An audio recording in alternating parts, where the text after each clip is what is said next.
what you want, when you want it, where you want it. This is The Mesh. This podcast is sponsored by the 2019 Foot Candle Film Festival. This year's festival will be held September 27th through the 29th in Hickory, North Carolina. Learn more by visiting footcandlefilmfestival.com.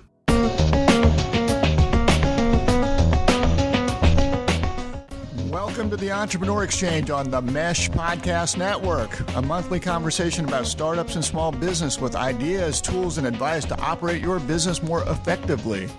On today's show, we'll talk a little bit about capital and how difficult it is to get these days. We've got a guest today, Chris Daly, who is an entrepreneur, internet marketing expert, and has recently started a new venture called Smart CRO. Through our investigative journalistic efforts, we're going to determine what CRO stands for.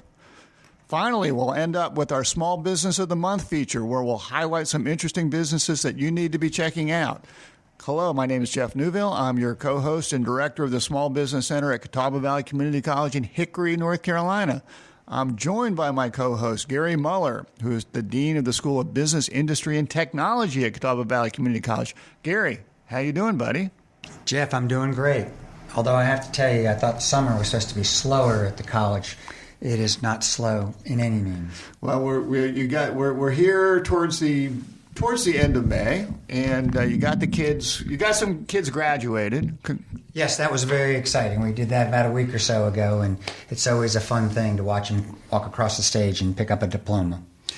Well, and then hopefully they're moving on, maybe going to a 4-year school, maybe going to get a job somewhere, and be contributors to our society. Hopefully good contributors. But yes, that's the good thing about the community college. We'll get to see students that are going to go on to a 4-year college to take on more courses, and many of our students go directly into the workforce. And these days, most of our folks that are in our technical programs have a job before they graduate, so that's very exciting. Well, we all appreciate the good works that you do, and the community college system, and particularly in North Carolina, is very significant in our state and important to helping to build our workforce. So we appreciate your work. Right. But we're going to talk a little bit before we get started with Chris. I was at the Kauffman Foundation, which is a foundation that promotes entrepreneurship, website this week. And they had their most recent report out for access to capital for entrepreneurs. And guess what, Gary? There are still challenges out there. Even in this economy. Even in this economy, that there's still access to capital. You're a big watcher of Shark Tank. Yes, I am. And I think sometimes people watch Shark Tank and they assume that there are lots of investors out there that want to write checks and throw money at people, and not so much. Not so much. No. It's still got to be a good idea. And then, of course, banks or investors are really looking to make sure it's the best deal possible. They don't, even though it's a good economy, they don't want to be throwing good dollars after bad. One of the things that they bring out in the report, and if you go to the Kauffman Foundation website, you can download the entire report. But interestingly, when it comes to venture capital, private equity, there are some real geographic limitations. There are 5 geographic locations within the United States that receive about 80% of all the capital funding. What do you think those 5 are? Hickory? No, that's not on the list. Hickory, North Carolina is not on the list. Gracious. Okay. New York. New York City Metro is one of them. Los Angeles? That Metro? is one. Los Angeles, Orange County is one of them. Okay. Chicago? No. No, they don't do much up there. No, stay west. Stay west. Phoenix? Not further west. So California, San Francisco? San Francisco is one. Silicon Valley, which I might have group those together. Yeah. And New England are the others. They say New England. When did New England become a state? I think when the Patriots won the last Super Bowl. I guess think they probably have that right now. So and for those of us that live here, they says 5. We would say 2. It's California and North. Are the two places they get the venture capital. And I suspect that folks that have started businesses are very aware of this. But if you're thinking about starting a business, still sources of startup capital, 64.4% still come from the owner's savings or directly from the owner or the owner's family.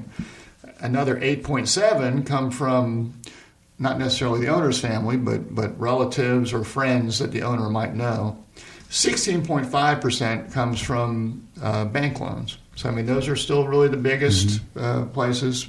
Credit cards still up there. So private equity or equity capital still very, very small. It's sort of a sliver that's out there. And generally it's going to be going towards more scalable, not necessarily technology companies, but primarily scalable companies that are going to provide some pretty darn healthy returns. So, if you're in the startup mode out there, don't get discouraged, but also understand that bootstrapping and doing a lot of self-financing is going to be critical for your success. Well, I think it's important to be realistic. Saying, hey, I got this idea, and then people are going to throw money at it. They need to understand what they're up against and how they're going to do it, so that making sure they've got some of their own money or family money that's going to help them get started and protect them in the startup stage.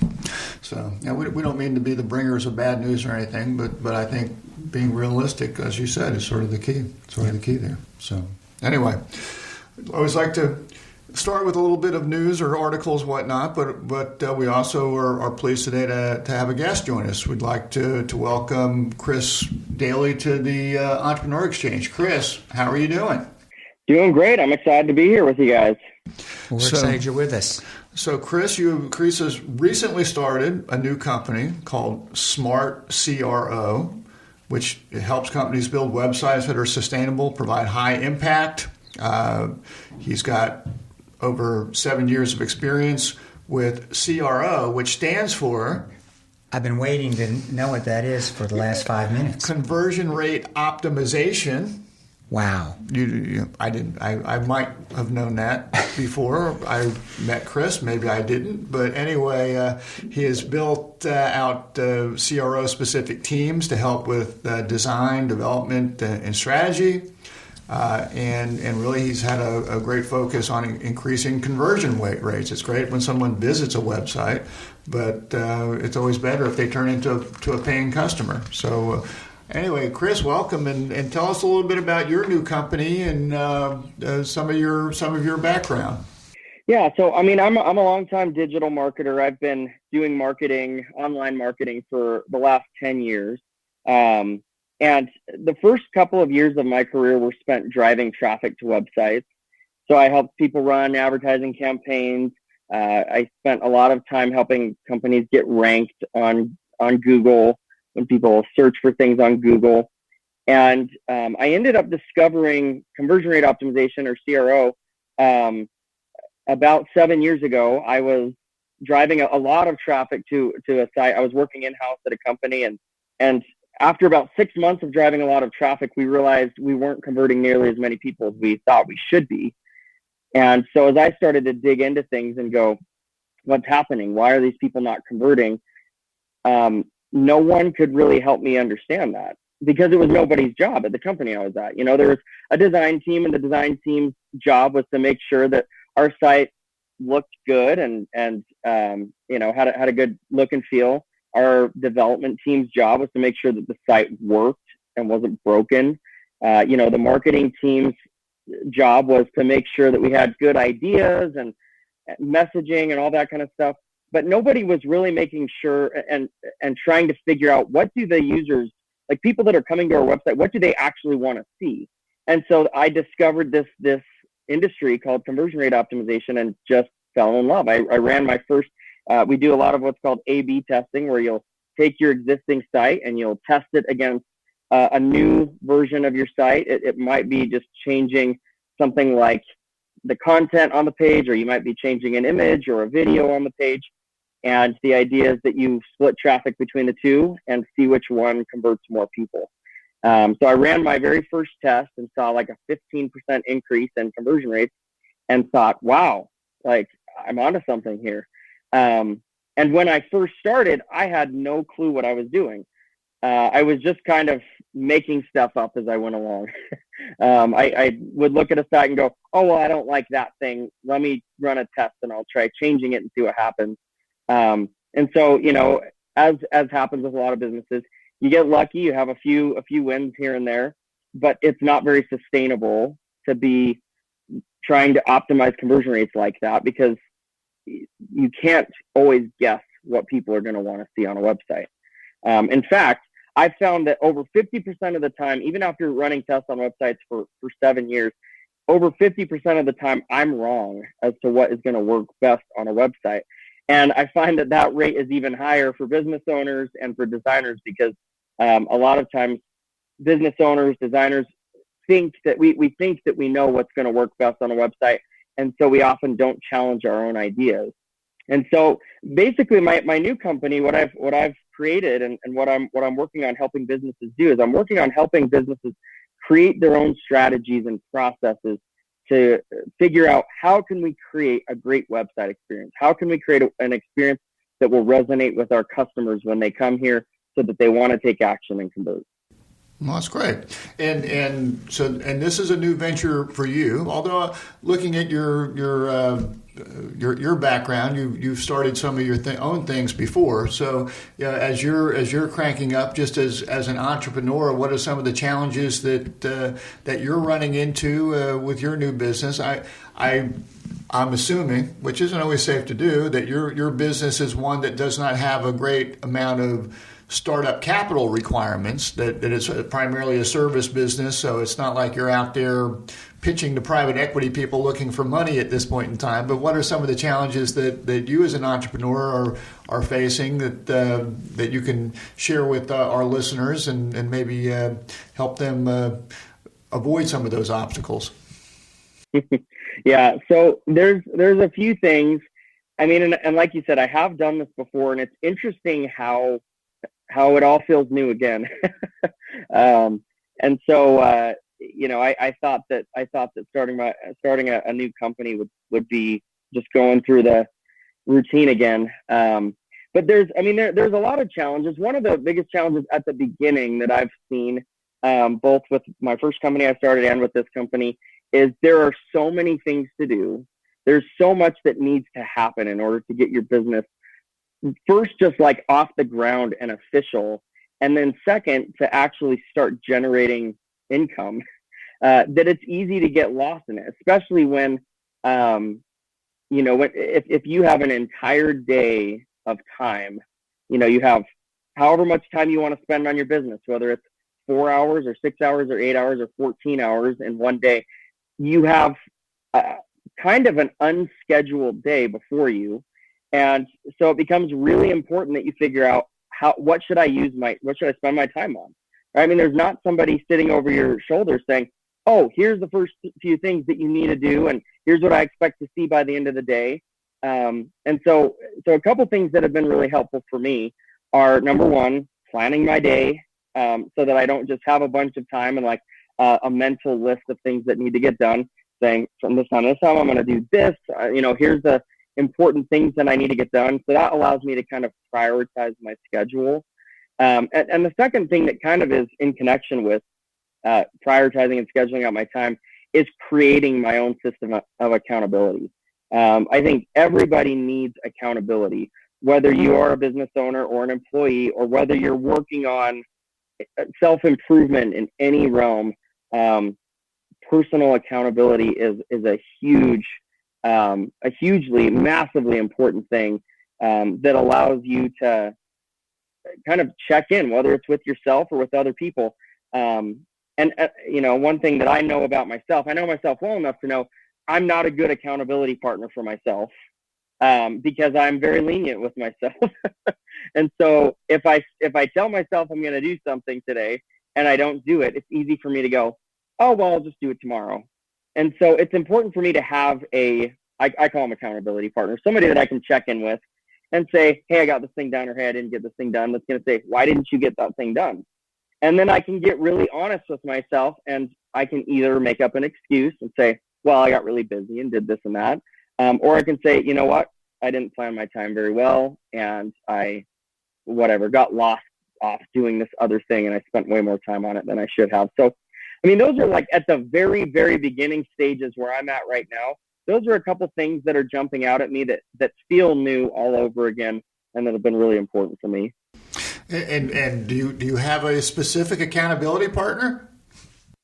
I do. So I actually have a couple. I have a couple of accountability partners around a couple of different things. There's because one other thing that I will say that I think is true, whether you are a new entrepreneur or whether you've been running your own company for years, running a business is a very lonely place. You know, there is a lot of responsibility that falls on your shoulders. I mean, all of the responsibility essentially falls on your shoulders. And it's very easy to feel overwhelmed, to feel stressed. And so I have an accountability partner around just kind of my emotional state that I check in with every day, around just how I'm doing right now, how I'm feeling, like what things are frustrating, what things I feel like I'm feeling really great about. And then I have an accountability partner around the tasks that I want to get done every day and the things that I want to accomplish. Two different people. And those two things are really helpful for me to, like I said, make sure that I'm practicing integrity and also make sure that I am aware of where I'm at. Because you don't want to deceive yourself as a business owner and think that things are better than they are or think that things are worse than they are. You want to have a really good grasp on reality and where you're actually at.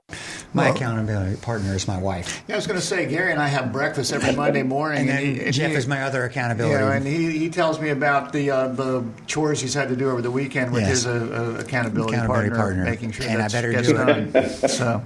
So I suspect that from a startup perspective, and also just from your experience, Chris, that many entrepreneurs have finite, limited budgets when they're getting up and running, and with your new company, with any new company, you still have to get the word out in terms of a marketing strategy, and you've spent time really focused on digital marketing strategies. When you're thinking about your business, when you're working with clients, helping them develop that digital marketing strategy, what sort of elements are you focusing on, or do you suggest your clients focus on? How do you sort of work through that process? Yeah, so I mean, that's another area that's really easy to get overwhelmed in, because you kind of, most businesses want to do everything, and you want to do everything all at once. It's like, I need a website. Once I have my website, I need to run ads, and I need to have, I need to be doing SEO, and I need to be producing content, and I need to get a blog together, and I mean, all this stuff. And one of the struggles that I see a lot of newer businesses run into is trying to do too much at once. And so what I usually recommend for businesses, and what I'm doing for myself, I mean, you need to figure out, where are my potential customers? Where are my potential customers? Do they know that they need what I have? So if you're selling a product, if you're selling toothbrushes, that's a really established market. That's, people, there's a demand for it already. There's a need for it already. And so there are specific places where people are going to be looking for toothbrushes, or are going to be in the mindset and be open to hearing about toothbrushes. However, if you are selling some new innovative product, I worked with a company that had developed a new mouthwash that altered the pH levels in your mouth, that essentially prevented you from getting cavities, and which was a really fascinating product, a brilliant invention, but no one's searching for that, right? There's not a market necessarily. There's a lot of people who would buy it, but they're not looking for it. And so, certainly not under pH level of my mouth. That's not a very good concept there. Right. And so you've got to figure out, where are my potential customers? Do they know that they need what I have? So like in my particular case, one of the challenges that I have with my business is most businesses don't know that they need conversion rate optimization. Most businesses will create a website and say, okay, I've got the website figured out. Now let me go and figure out my ads, and I'll start driving traffic to my site. And so if I was to market on Google, for example, Google is a demand-based platform. If I want to run ads on Google, I'm going to be running ads for things people are searching for. So I'm going to be running ads for digital marketing and website optimization and conversion rate optimization and those kinds of things. But if nobody's searching for that, and I've tried this before, I tried running ads on Google and it failed miserably because the people that need it are not looking for it. So the first thing is figure out where your customers are. Do they know that they need what you have? And then the second thing is that I would suggest is focus and do really, really well at one thing before you start another thing. So if you're selling toothbrushes and you're going to do Google, don't try Google and Facebook and Amazon and, wholesale. Do one thing really well and focus on that, because that allows you to focus your budget and gather a lot of data. Marketing, doing really good marketing is about gathering data and pivoting and adjusting as you move forward. And so you need to be able to devote as much of your budget as you possibly can to a single marketing channel so that you can figure it out, gather data, stop doing things that aren't working, start doing things that are working, and then move on. So, for my business, there's two places that I primarily find people. One is via conferences and other places where people are consuming content. And the reason that that's a great place for me is people are in the mindset of learning, right? They're looking to learn something new. So I'm not looking for people that are looking for my service. I'm looking for people that are looking to learn and looking to improve their business and their marketing strategies. And it's also a great place for me because I'm able to explain why people need it in that kind of a forum, right? You can't explain why people need your product in an ad very well. You can try, but you can't do it very well because you usually have to address somebody's pain point. You usually have to give them a solution. And if the solution is complicated, it's hard to communicate that in 140 characters, right? And so, we'll give you 280. And so, go ahead. Yeah, go ahead. That's right. Well, we'll give you 280 characters, but good luck with that. Yeah, right. So that's kind of what I usually am looking at when I'm helping businesses is figuring out what do your customers need? Who are they? What can we say? So on the website front, my focus is primarily on helping my customers figure out their website and figure out what do people need to see, what information do people need to see, what visual experience do people need to see in order to want to buy your product. And so that's a lot of what I'm trying to figure out is where are these people at now? What do they know right now?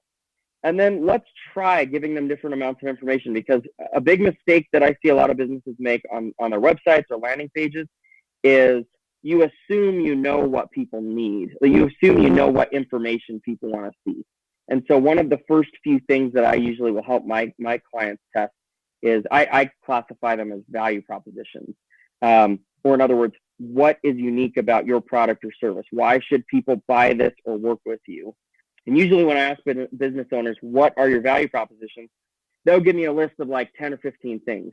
And it's like, if I'm selling a product, it's like, well, it's made in the USA and it's the best quality, materials, and it's, money back guarantee, and, this innovative new technology and free shipping and, yada, yada. I mean, you'll just go through this whole list of things.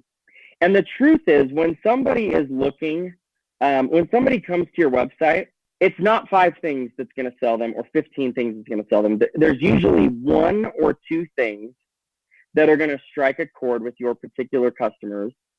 And so if those people cannot find those 1 or 2 things, and if you don't know what those 1 or 2 things are, then people are going to leave your website and they're not going to convert. And so it's important to figure out what are those 1 or 2 things and how can we feature them on the site in a way that immediately connects and resonates with people when they come.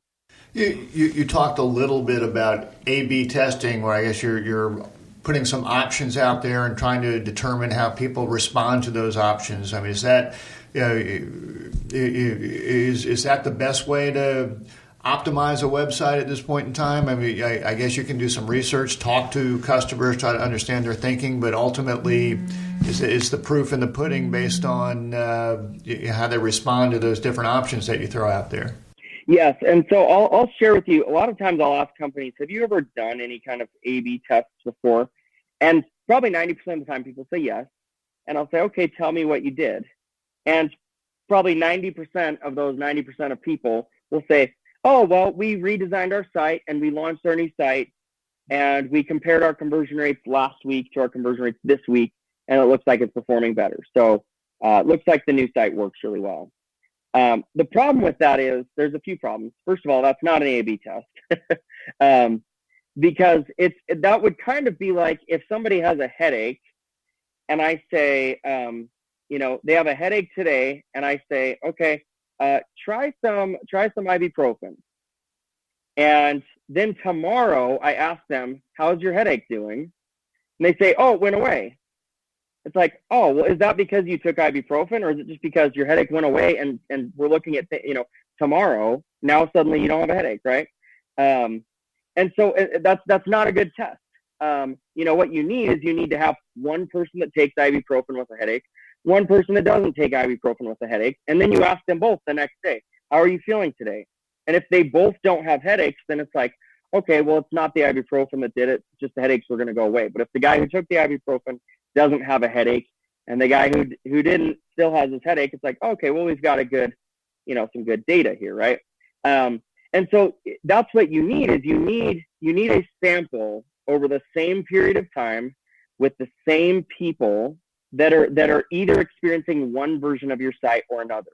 There's a lot of great A/B testing tools out there. In fact, Google has a free A/B testing tool called Google Optimize that is really easy to set up, and it allows you to create these duplicate versions of your website and change things, and it allows you to split traffic between the two versions of your site. And the other thing that I say to people, kind of along the headache example, with the website is, how do you know your conversion rates weren't going to go up anyways, right? Like maybe the weather was bad last week, and so people weren't looking for your product. Maybe people didn't go to work last week, and so they weren't searching for your product, or they weren't in the mindset of converting. Or maybe, something happened in the economy this week that changed the mindset that people were in, and they're more likely to convert this week than last week, or less likely, right? I mean, maybe you launch a new website and it fails miserably. And maybe your website was going to not do well anyways. And so that's where doing the A/B split test is critical, because we're getting data during the same time period with all other factors being the same. And we can just test those differences on your website, the things that we're changing. And so that is the best way to learn what people actually want, without having there be a large chance that like something random just happened and you think you're learning something, but you're not.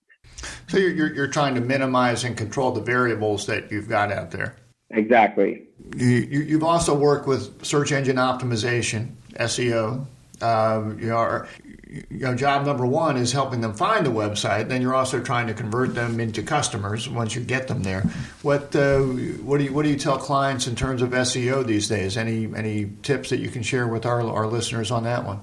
Well, so I mean, SEO, search engine optimization, and what I do with optimizing the website are very aligned in their purpose. Search engine optimization is about getting ranked on Google, because once you get ranked well, then people are going to click on your thing and come to your website, right? And so, the better you're ranked, the more traffic you get. And what Google is trying to do, when Google is ranking websites, they're trying to figure out which website has the thing that people want, right? Like that's ultimately what Google's fancy algorithm is trying to do.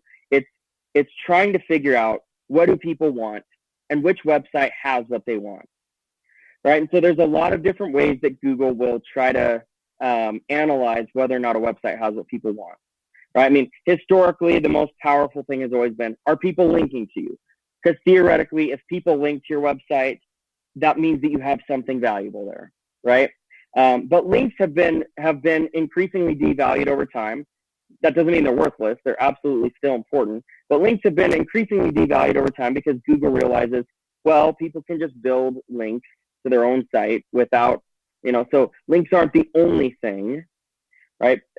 Some of the things that Google looks at now is, are people engaging with your brand, right? I mean, when you post on social media about your site, do people engage with those posts? Are people clicking on your links from social media and coming to your site? Like, do people actually click on those links that are built to your site?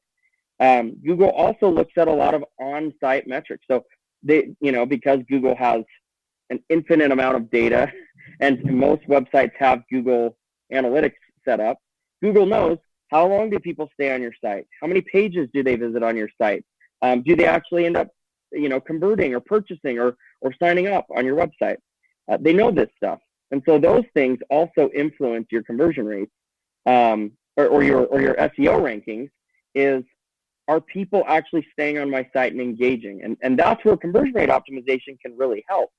Because if you can figure out how to get people to convert on your website, if you can figure out how to keep them on your site and get them to click through to other pages on your site, you usually also increase your SEO rankings and your SEO traffic. So it's kind of a best of both worlds approach to figuring out how do I show Google that my website has what people want.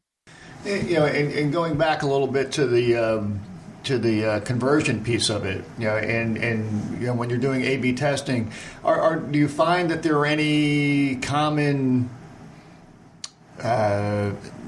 changes or hints or strategies that you use with people? I mean, using more video, does that help with conversion? Is it primarily a content issue of just making sure that the value proposition is correct, or are there other things that you look at that you find enhance conversion rates, or is it totally depend? There's lots of things. I will tell you that the couple of things that typically have the biggest influence on conversion rates, again, in general, and I'll give you an example of a test, a very simple test that just about any business could run with very little experience, that typically has very dramatic results.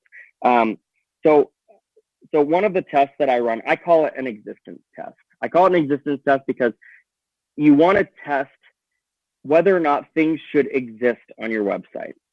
So I will usually go and I will look at a client's, I'll use like a home page as an example. And most people's home pages are quite lengthy. So if you're selling a product or selling products, if you're like an e-commerce site, typically your home page is going to be like all of the products that you have. And usually at the top of your website, you'll have like your featured product or whatever products are on sale. You'll have a banner that's like 50% off these products. And then as you scroll down the page, it's like, and here's some of our categories of products. And here's some really popular products. And here's some client testimonials of our products, right? You can have lots of information.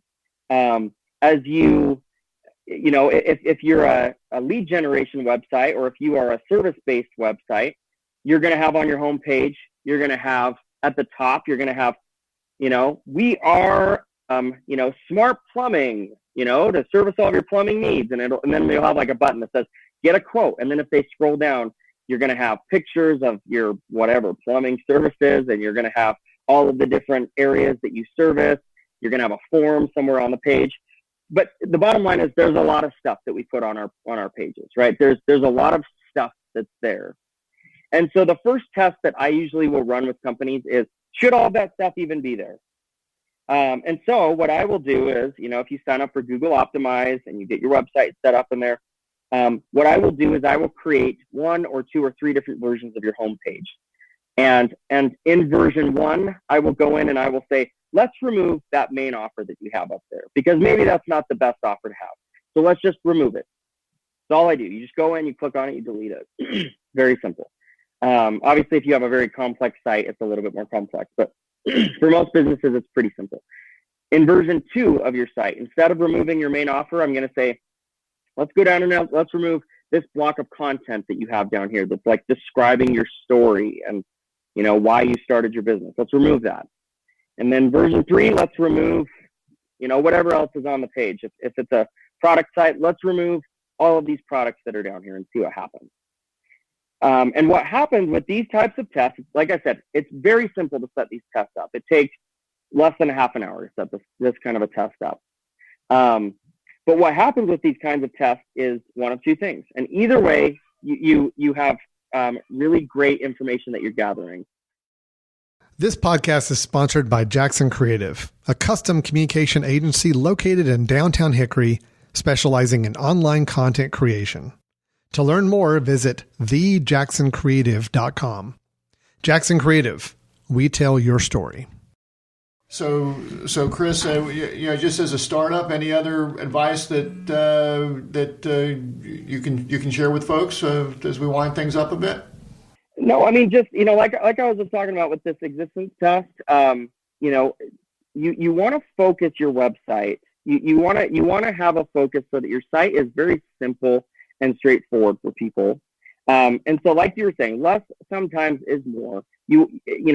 Sometimes people do want a lot of information, but you're not going to know if they want more information until you run this kind of a test, until you test having more versus less, right? And if people want less, then give them as little information as possible.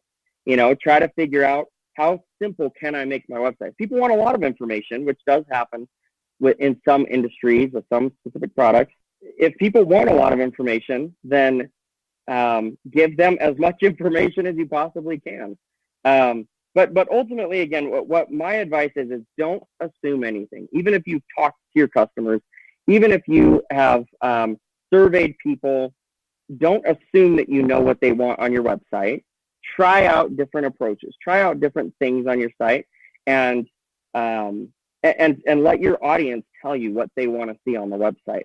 And you can learn very quickly with some of these types of tests. You can learn very quickly. You can see dramatic results. I've seen, single tests that have increased conversion rates by 60 or 70% from removing or adding things to the website because you're finding what people really want to see. And so, yeah, I mean, just approach your business with an open mind and be willing to adjust and make changes as you go forward. And I mean, you can have huge positive results with your marketing efforts and with your website. That sounds good, man. Very good. We like to invite our guests to participate in our lightning round. You up for that? Let's do it. I'm ready. Okay, we're sponsored this month again by Ned Ryerson Insurance, so we appreciate their support of the program. But we're going to throw some quick questions out to you, and you can give us some quick answers. So we'll get started here. So number one, where is the place that you'd most like to travel? I love going to Hawaii. Okay. Favorite place. That's a good place to go. Very good place. Do you prefer to give or get presents?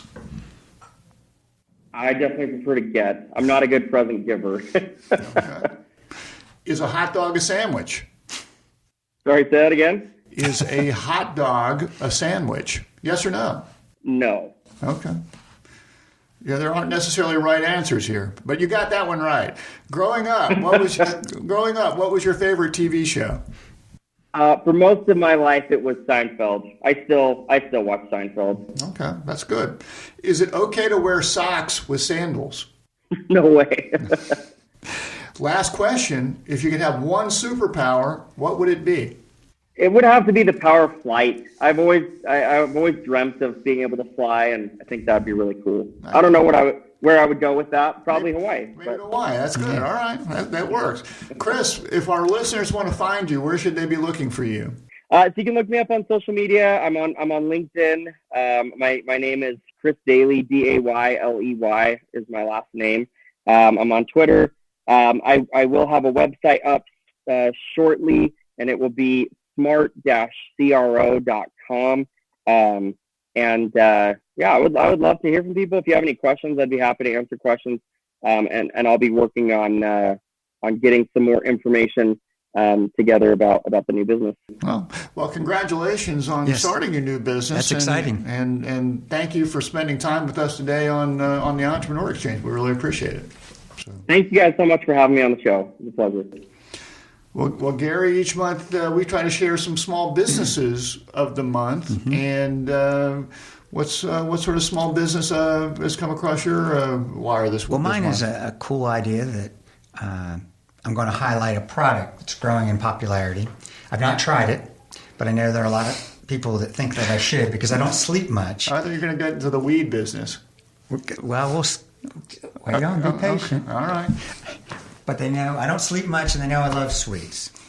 So the product is Sweet Sleeping Gummy Bears. Have you heard of these? I have not. Chris, have you heard of these? I have not heard of those. Some people think it's a cure for jet lag as well as those sleepless nights. The gummy bears are laced with melatonin. Mm-hmm. Make a little sense because it can help with adjusting your body clock to adjust to new time zones or just when you're having a tough night. And there's nothing worse than that dreaded jet lag or a tired feeling in the morning when you haven't slept. It can be enough to ruin the next day. Melatonin works differently from standard sleeping tablets, which I do like, and it can help you adjust your natural body clock as opposed to, I don't take sleeping pills even though I should. You're Also available. There are lots of drugs you seem to take, but go ahead. And relax gummies. CBD, gummy bears. Okay. You knew I was going to get there, or you were hoping I would. Industrial hemp as the key product there. And these premium consumables infused with CBD from organic hemp plants to your daily wellness routine, and you'll handle your daily duties much differently. Smiley face I put there. Smiley face, okay. That's a fun way to consume high-quality CBD is the relaxing gummy bears. It's an edible treat that lets you snack your way with a purpose. So how's that? That's great, man. Now I didn't take any while I was writing this, but I felt like it. Chris, I believe that you are in Utah. Is that correct? I am in Utah. And in North Carolina, sometimes we people here take a more conservative view on certain things, and I don't know how the laws are in Utah. I know that I've got relatives in Colorado that edible marijuana, or I guess recreational marijuana, is legal. What's the situation in Utah? Recreational marijuana is not legal in Utah. People do consume like these kind of CBD products. I haven't personally, but I do know that those are very popular things in places like Colorado and California, that kind of stuff. Yeah, we have a lot of the CBD stuff going on here, but anyway. Well, I'm on my way, by the way, because I am using gummy vitamins. Okay, well, that's good for you, Gary. So I guess the next step. All right. Well, the small business of the month that I've got this one, and I don't even remember where I found it, but it's called Tin Lizzy.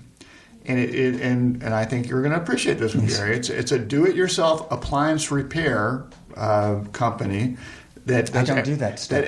does everything online through a chat type operation. For one low payment, their technicians will be virtually there to help find out what's wrong with your appliance and tell you how to repair it.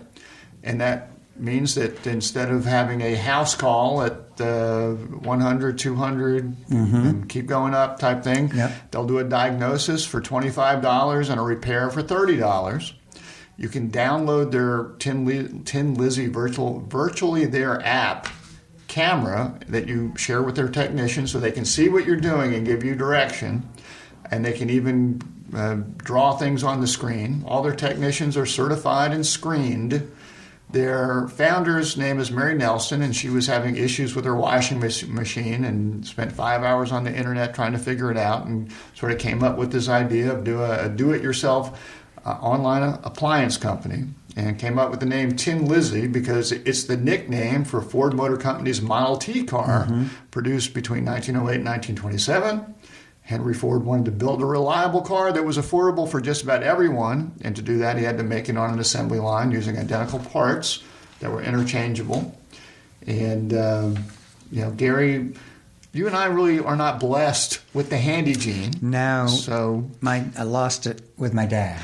Well, my family lost it with my dad. Well, my dad's still with me, but he didn't have that gene either. So tinlizzy.com understands that, and they provide experience and knowledge that the average homeowner lacks, allowing them to take on repair with confidence. The technician provides live chat. You can do their app. Anyway, it's pretty cool. You can check them out at tinlizzy.com. That's TINLIZZEE.com. Joe Bob says, check it out. That's our small business of the month. Very cool. So anyway, we want to thank Chris Daly. Chris, thank you very much for joining us today. You can find Chris online, LinkedIn, DAYLEY. And as we said, Chris will be, you'll find him on his website soon at Smart CRO. Chris, thanks so much for joining us today. Thank you guys for having me. We want to thank the Mesh Podcast Network for hosting us. You can check out all the podcasts from the Mesh at themesh.tv. Subscribe to the Entrepreneur Exchange and any of the Mesh podcasts by visiting iTunes or visiting many of your usual suspect podcast sites. So anyway, appreciate you joining us. We'll look forward to talking again next month. Have a good one. Take care.